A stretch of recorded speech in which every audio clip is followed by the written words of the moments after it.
Good morning ninth class. आज शुरू करेंगे अपन थर्ड चैप्टर जिसका नाम है उपभोक्तावाद की संस्कृति। बच्चों इसके लेखक हैं श्यामा चरण जी दुबे। ये एक निबंध है बच्चों, और इस निबंध में बाजार की गिरफ्त में आ रहे समाज की वास्तविकता को प्रस्तुत किया गया है। लेखक का मानना है कि हम विज्ञापन की चमक दमक के कारण वस्तुओं के पीछे भाग रहे हैं और हमारी निगाह गुणवत्ता पर नहीं है। देखिए, संपन्न और अभिजन वर्ग द्वारा प्रदर्शनपूर्ण जीवन शैली अपनाई जा रही है जिसे सामान्य जन भी ललचाई हुई नजरों से देखता है। सामान्य जन खरीद नहीं सकते, लेकिन उनका मन उन चीजों को खरीदने के लिए ललचता है। यह सभ्यता के विकास की चिंताजनक बात है जिसे उपभोक्तावाद ने परोसा है। लेखक की यह बात महत्वपूर्ण है कि जैसे जैसे दिखावे की संस्कृति फैलेगी, सामाजिक अशांति और विषमता भी बढ़ती जाएगी। बच्चों, आपको ये तो पता चल ही गया है कि इस पाठ में इस बात पर हमारा ध्यान आकर्षित किया गया है कि हमें चीज़ों को उनकी गुणवत्ता देखकर खरीदना चाहिए, उनकी कीमत देखकर नहीं। क्योंकि जो अभिजात्य वर्ग के हैं, जो उच्च वर्ग के हैं, वो महंगी से महंगी चीज़ें खरीदकर दिखावा करना नहीं छोड़ते, और सामान्य जो मध्यम वर्ग है उनका ललचना वहाँ पर स्वाभाविक सा हो जाता है। लेकिन उससे पहले हमको जानना जरूरी है कि उपभोक्तावाद होता क्या है। बच्चों, उपभोक्तावाद एक ऐसी प्रवृत्ति है जिसमें उपभोग की वस्तुओं पर अधिक ध्यान दिया जाता है। देखिए, उपभोग पर ज्यादा, और ऐसी मान्यता होती है उसके पीछे कि यदि उपभोग की वस्तुओं का ज्यादा से ज्यादा और महंगी से महंगी चीजों का ज्यादा से ज्यादा जहां प्रयोग किया जाएगा तो उनको सुख भी ज्यादा मिलेगा। ये सिर्फ साधारण सा एक भाव है, लेकिन बहुत असाधारण प्रभाव छोड़ता है। देखने सुनने में बात बहुत साधारण लगती है कि हाँ, महंगी चीजें खरीदने का हर किसी का शौक होता है, लेकिन हर कोई खरीद नहीं पाता। तो हर कोई जो खरीद पाता है वो दिखावा किए बगैर रहता नहीं है, और उसके कारण जो लोग इसे नहीं खरीद सकते उनमें एक हीन भावना आ जाती है, और फिर वो सामाजिक दूरी बढ़ना शुरू हो जाती है कि उच्च वर्ग और अधिक उच्च हो जाता है और मध्यम वर्ग निम्न वर्ग की तरफ चला जाता है। तो पाठ शुरू करते हैं बच्चों कि धीरे धीरे सब कुछ बदल रहा है। एक नई जीवन शैली अपना वर्चस्व स्थापित कर रही है। उसके साथ आ रहा है एक नया जीवन दर्शन, उपभोक्तावाद का दर्शन। यहाँ पर लेखक का ऐसा विचार है, वो कह रहे हैं कि एक नई जीवन दृष्टि का विकास हुआ है और वो हमें दर्शन करा रहा है उपभोक्तावाद का। और उपभोक्तावाद, जैसे कि मैंने आपको बताया, महंगी सी महंगी चीजें खरीद कर दिखावा करना। ठीक है, उत्पादन बढ़ाने पर जोर है चारों ओर। ठीक है, यह उत्पादन आपके लिए है, आपके भोग के लिए, आपके सुख के लिए है। यहाँ पर आप शब्द सिर्फ अभिजात्य वर्ग के लिए लेखक ने प्रयोग किया है। वो चाहते हैं अभिजात्य वर्ग के लिए ही, मेरे पर्सनल विचार से ये यूं आया है क्योंकि खरीद तो अभिजात्य वर्ग ही पाएगा, जो उच्च वर्ग के लोग हैं वही महंगी चीजें खरीद पाएंगे। लेकिन यहाँ पर उपभोग की वस्तुओं को ज्यादा प्राथमिकता देने से, कंपनियों के ज्यादा से ज्यादा प्रोडक्ट बनाने से क्या होता है, वो ये मध्यम वर्ग को भी आकर्षित करके उनको ललचाती है। जानबूझकर ये कंपनियां इतने अच्छे अच्छे विज्ञापन बनाती है इन चीजों के, इन प्रोडक्ट्स के, कि ताकि मध्यम वर्ग, नॉर्मली उच्च वर्ग तो इन अच्छी चीजों का प्रयोग करता ही है, अच्छी तो नहीं कहना चाहिए, महंगी चीजों का प्रयोग तो करता ही है, लेकिन अगर मध्यम वर्ग भी उस विज्ञापन से प्रभावित होकर अगर वो महंगी चीज खरीदने लगेगा तो एक तरह से बाजार की जो प्रवृत्ति है, बाजार को, जो ग्राहक को आकर्षित करने की जो प्रवृत्ति है, उसको बढ़ावा मिलेगा। इससे असामाजिकता बढ़ती जाएगी बच्चों, क्योंकि मध्यम वर्ग को अफोर्ड नहीं कर सकता, और फिर वो चीज खरीदने के लिए हो सकता है वो कोई गलत तरीका अपनाए, तो इससे समाज में अशांति भी फैलने की आशंका है।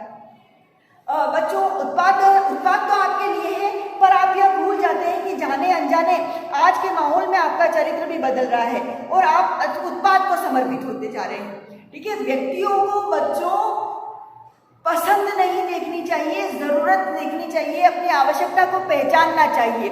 पसंद बहुत बात की बात है बच्चों। पहली बात तो ये कि मूलभूत आवश्यकता होती है अपनी रोटी, कपड़ा और मकान। यदि 3 चीजें आपके पास पर्याप्त है तो आप एक सुखी इंसान हैं। लेकिन ऐसा सुख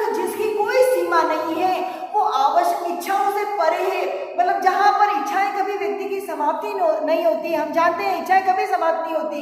तो इसका मतलब अगर इच्छाएं समाप्त नहीं हो रही है तो आप जिस सुख की तलाश में है वो सुख भी आपको कभी नहीं मिलेगा।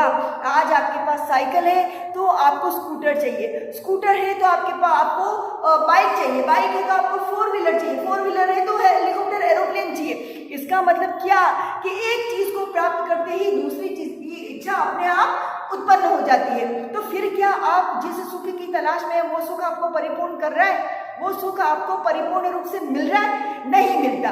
तो इच्छाओं को कंट्रोल करना चाहिए, ये हमें ये पाठ सीख दे रहा है। अब जैसे यहाँ पर बताया है कि विलासिता की सामग्रियों से बाजार भरा पड़ा है। विलासिता यानी कि भोग विलास की चीजों से जो आपको लुभाने की जी तोड़ कोशिश में निरंतर लगी है। अब बाजार का तो काम ही है, यही है बाजार का मतलब। अपन बाजार से लेकर जैसे कंपनियों से लेंगे कि भाई उनका तो काम ही है कि उनका प्रोडक्ट ज़्यादा से ज़्यादा बिके और उनको ज़्यादा से ज़्यादा धनोपार्जन हो, वो ज़्यादा से ज़्यादा पैसे कमा सके। तो वो तो अट्रैक्टिव चीज़ें बाजार में लगाएगा ही, शो करेगा ही, और हम उनसे लालायित हुए बगैर, ललचाए बगैर नहीं रहेंगे। अगर हम उनसे ललचा गए, हमने अपना बजट बिगाड़ दिया, वो चीज़ें खरीद ली, तो नुकसान किसको होगा? हमको होगा। बाजार को तो लाभ हो जाएगा, हानि किसको उठानी पड़ेगी?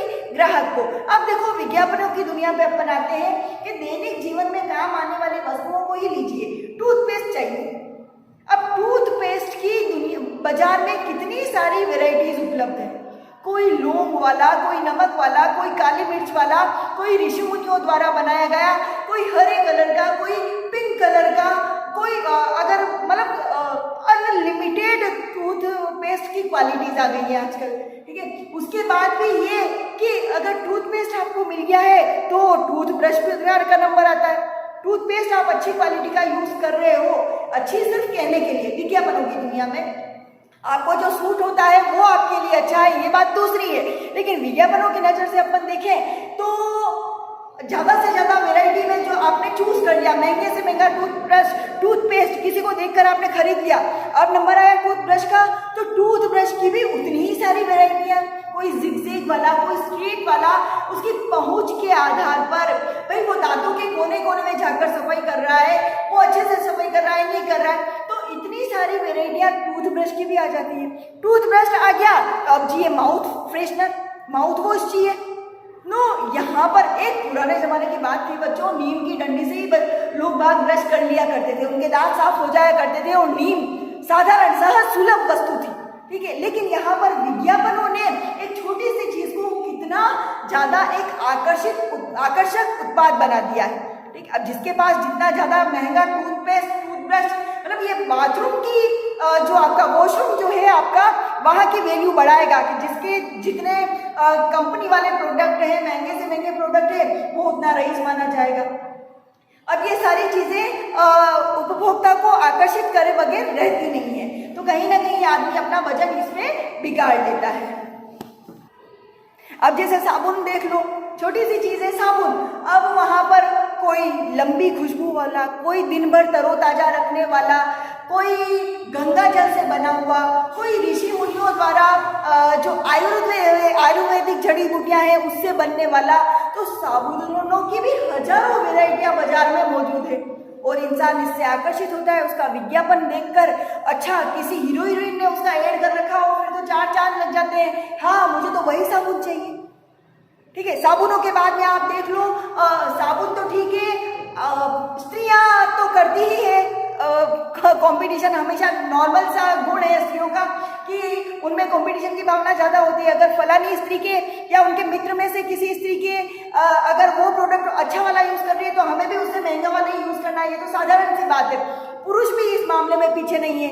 पुरुषों के लिए शेव करना एक साधारण सी बात थी, लेकिन आफ्टर शेव, कोलोन और पता नहीं हम जिनके नाम भी नहीं जानते, उसकी तरह तरह की वेराइटियाँ मेकअप से रिलेटेड जो है वो पुरुषों की भी मार्केट में अवेलेबल है। ये कितना बजट बिगाड़ती है हम सोच भी नहीं सकते हैं। अच्छा, और सबसे ज़्यादा तो प्रभावित करते हैं कपड़े। ये सारी चीज़ें तो चलो घर के अंदर रह जाती है, लेकिन व्यक्ति का जो शान शौकत है सबसे ज़्यादा कहाँ कौन दिखाता है? कपड़े दिखाते हैं। आपके पास अगर आपने पुरानी फैशन की कोई ड्रेस पहन ली है, लास्ट ईयर आई हुई कोई ड्रेस पहन ली है, आपने कोई ड्रेस रिपीट कर ली है, तो तो आपकी शान में कमी हो जाएगी, वो नहीं होना चाहिए। तो आप छोटी मोटी चीजें देख लो, हद से ज़्यादा कंपटीशन बाजार में भरा हुआ है और इस कंपटीशन से क्या है कि उच्च वर्ग तो इसको खरीद लेता है, जिसकी जेब इजाज़त देती है, जिसका बजट उसको परमिशन देता है, वो तो ये चीज़ें खरीद लेता है। लेकिन जो व्यक्ति इन चीज़ों को खरीद नहीं सकते, उनमें हीन भावना आए बगैर नहीं रहती। अब यहाँ पर दूसरी चीज़ एक और आई है कि इस जैसे पुराने समय में एक सामंत व्यवस्था हुआ करती थी बच्चों।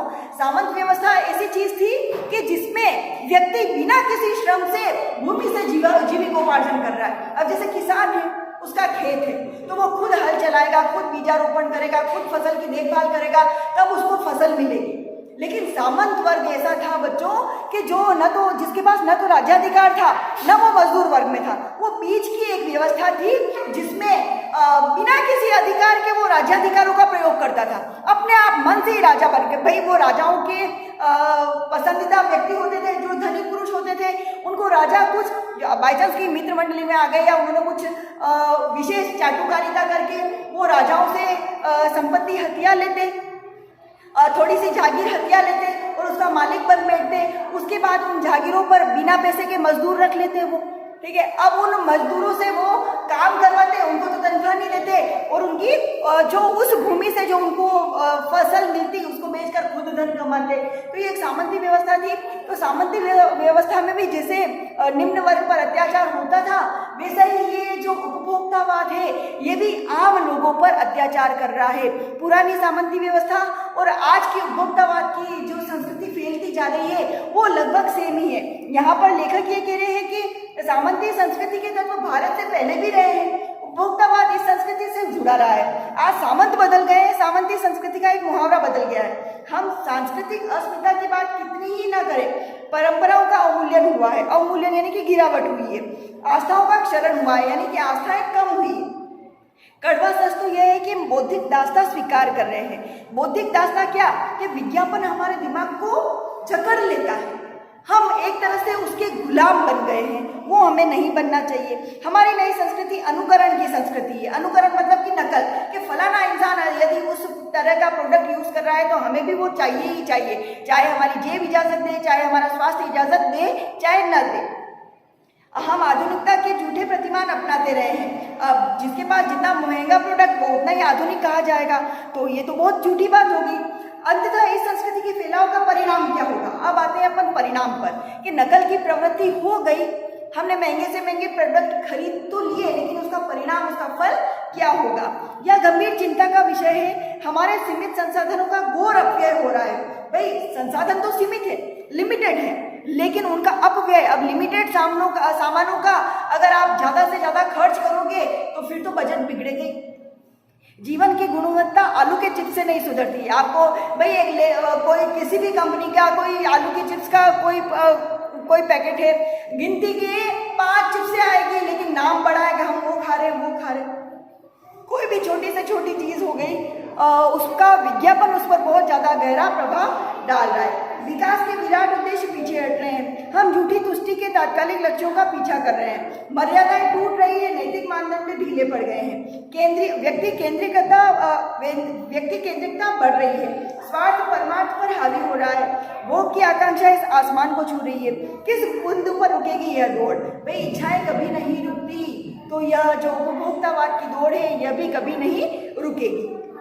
गांधी जी ने कहा था कि हम स्वस्थ प्राकृतिक प्रभावों के लिए अपने दरवाजे खिड़की खुले रखें, पर अपनी बुनियाद पर कायम रहे। बुनियाद मतलब कि नींव हमें नहीं भूलनी चाहिए। उपभोक्ता संस्कृति हमारा सामाजिक नींव को ही हिला रही है। यह एक बड़ा खतरा है, भविष्य के लिए एक बड़ी चुनौती है।